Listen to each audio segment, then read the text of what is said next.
তোমাদের হাতেই বাংলাদেশ নিরাপদ। The young generation, the future heroes and icon of Bangladesh.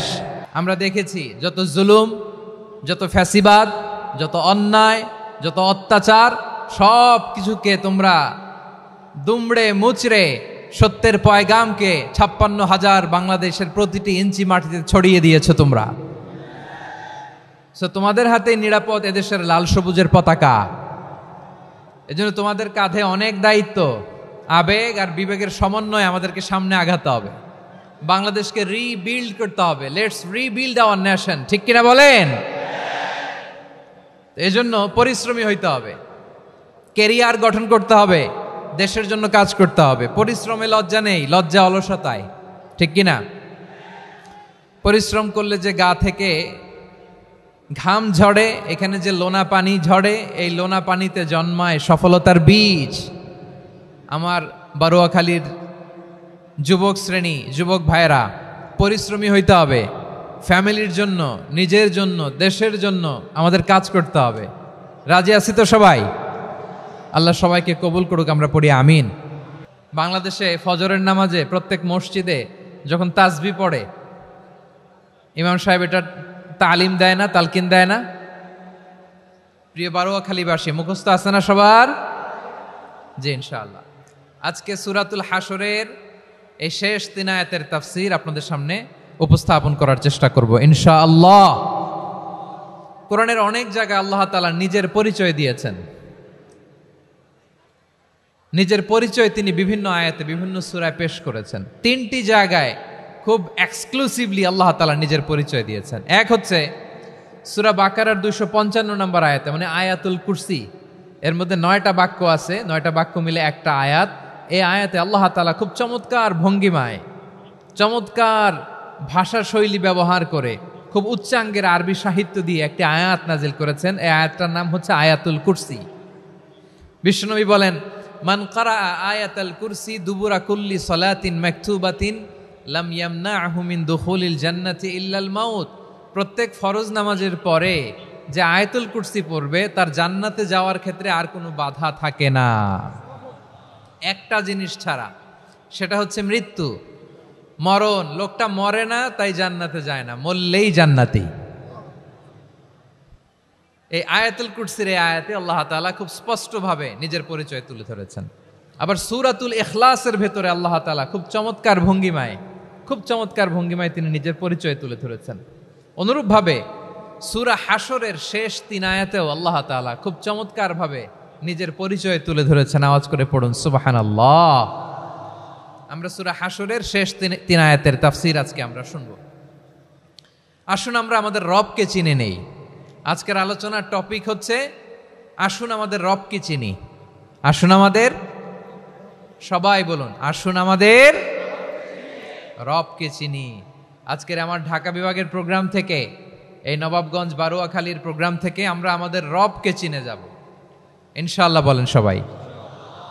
সূরা হাশরের শেষ 3 আয়াতের একটা বিশেষ ফজিলত আছে, এটা আপনারা পড়বেন। কি ফজিলত? বিষ্ণু ঈসা ইসলাম বলেন, মান ক্বালা হিনা ইউসবিহু সালাসা মাররাতিন আউযু বিল্লাহিস সামিউল আলিম মিনাশ শাইতানির রাজীম সুম্মা ক্বারাআ সালাসা আয়াতিন মিন আখিরি সূরাতিল হাশরি ওয়াক্কালাল্লাহু বিহি ৭০,০০০ মালাকিন ইউসাল্লুনা আলাইহি ওয়া ইন মাতা ফি যালিকাল ইয়াউমি মাতা শাহীদান।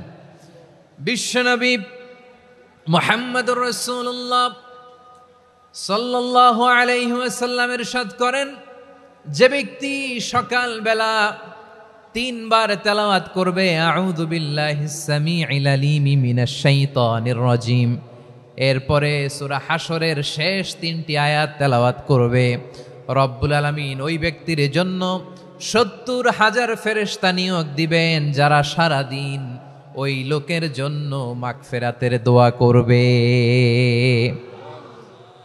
শুধু এখানেই শেষ নয়, বিশ্বনবী ফরমান, ওয়া ইন মাতা ফি যালিকাল ইয়াউমি মাতা শাহীদান, ওই দিন যদি ওই ব্যক্তিটা ইন্তেকাল করে, সে শহীদ হয়ে কিয়ামতের দিন আল্লাহর সামনে দাঁড়াবে।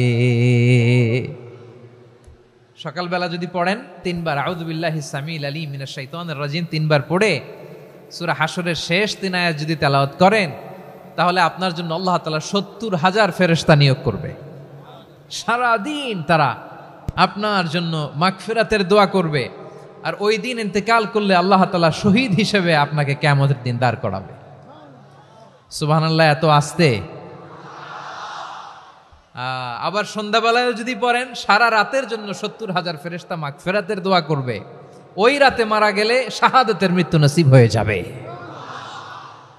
এজন্য এই দোয়াটা পড়ার দরকার আছে না নাই? আযকারুস সাবাহি ওয়াল মাসা, সকাল সন্ধ্যার যে জিকির, এই জিকিরের অন্তর্ভুক্ত করে নেবেন এই ওয়াজিফাটা। যে হাদিসটা বর্ণনা করলাম সুনানে তিরমিজির হাদিস, যদিও হাদিসটা সনদের দিক থেকে দাঈফ, কিন্তু মুহাদ্দিসিনে একরাম বলেছেন যেহেতু এটা ফাজাইলুল আমালের হাদিস, এটা পড়ার ক্ষেত্রে কোনো নিষেধাজ্ঞা নাই, এটা পড়া যাবে। সো সকাল সন্ধ্যা যদি সুযোগ হয় এই ওয়াজিফাটা যেন আমরা পড়ি। এই 3টি আয়াতের ভেতরে আল্লাহ তাআলা তার 14টি গুণবাচক নাম উল্লেখ করে দিয়েছেন। কয়টি? আওয়াজ করে বলেন তো, যারা শুনতে পেয়েছেন বলেন। এই 3টি আয়াতের মধ্যে আল্লাহর কয়টি সুন্দর সুন্দর গুণবাচক নাম আছে বলেন তো? কয়টি? সবাই বলেন কয়টি? 14টি গুণবাচক নাম, চমৎকার চমৎকার নাম। যে নামগুলো যদি আমরা আজকে পড়ি, শুনি, জানি, আল্লাহ তাআলা সম্পর্কে ব্যাপক ধারণা, ইনডেপথ, আমার রব সম্পর্কে ইনডেপথ নলেজ নিয়ে আজকে আমরা ফিরতে পারবো ইনশাআল্লাহ। বলেন সবাই। আসুন আমরা আল্লাহ তাআলার এই চমৎকার চমৎকার 14টি নামের ব্যাখ্যা বিশ্লেষণ আজকের এই তাফসীর ময়দান থেকে জানি। প্রিয় ভাইয়েরা, আল্লাহর অনেক সুন্দর সুন্দর নাম আছে। আমাদের উচিত এই নামগুলো দিয়ে আল্লাহকে ডাকা। সম্মানিত ভাইয়েরা, আল্লাহ তাআলার চমৎকার চমৎকার অনেক নাম আছে যেগুলো আল্লাহ তাআলা কোরআনে উল্লেখ করেছেন। আল্লাহর আসল নাম হচ্ছে আল্লাহ। আসল নাম কি? সবাই বলুন, আসল নাম কি? আল্লাহ তাআলার আসল নাম হচ্ছে আল্লাহ। আওয়াজ করে আল্লাহর একটা ডাক দেন, বলেন আল্লাহ। মন থেকে, হৃদয়ের গহীন থেকে, হৃদয় নিংড়ানো মনের সবটুকুন ভালোবাসাকে উজাড় করে দিয়ে আল্লাহর নামটা জপেন তো, পড়েন তো আল্লাহ। কেমন লাগে? ভালো লাগে? এর চেয়ে সুন্দর মধুমাখা নাম, জাদুমাখা নাম আর আছে? দু একজন বলছে নাই। আওয়াজ করে বলেন, এর চেয়ে সুন্দর নাম আর আছে? আল্লাহ নাম যতই জপি ততই মধুর লাগে, নামে এত জাদু থাকে কে জানি তো আগে।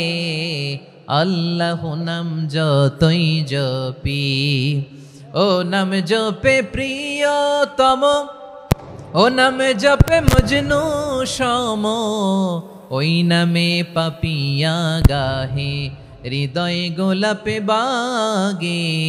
আল্লাহ নাম যতই জপি। আল্লাহু আকবার।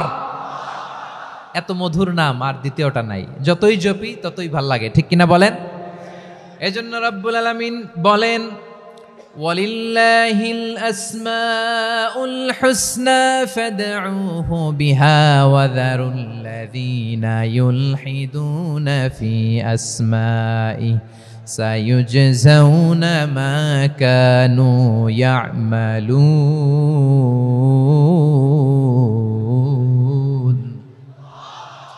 আল্লাহ বললেন, আমার অনেক সুন্দর সুন্দর নাম আছে, অনেকগুলো গুণবাচক সুন্দরতম নাম আছে। তোমরা এই নামগুলো ধরে আমি আল্লাহরে ডাকো, আর যারা আমি আল্লাহর নামের বিকৃতি ঘটায় তাদেরকে তোমরা বর্জন করো। আর তারা দুনিয়াতে যা করেছে আখিরাতের ফল তারা ঠিকই পাবে। সুবহানাল্লাহ বলেন।